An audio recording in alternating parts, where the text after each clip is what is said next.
Vice Gandano Indang sa naabutan sa opisina ni Sir Miko.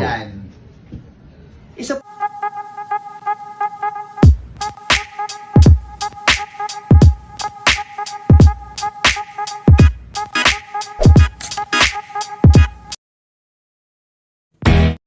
Matapos nga lang ang naging episode ng Showtime ngayong araw, ay dumiretso naman si Vice kay Sir Miko, at sa kanyang pagpasok sa office nito, ay noindang naman si Vice sa kanyang naabutan dito.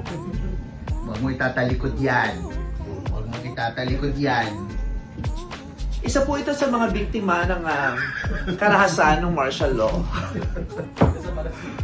Iwan mo dyan.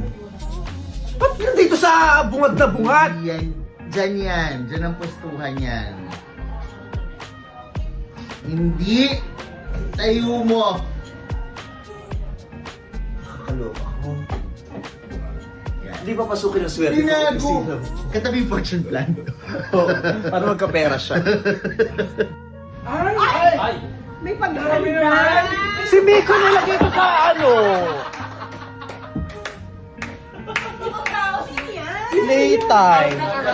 Nasa bungad na bungad ng pinto. Isa po ito sa mga naging biktima ng martial law. Sa kanya iikot ang bago natin. Akala ko may biktima ng oil price. Ang unang baklang biktima ng martial law.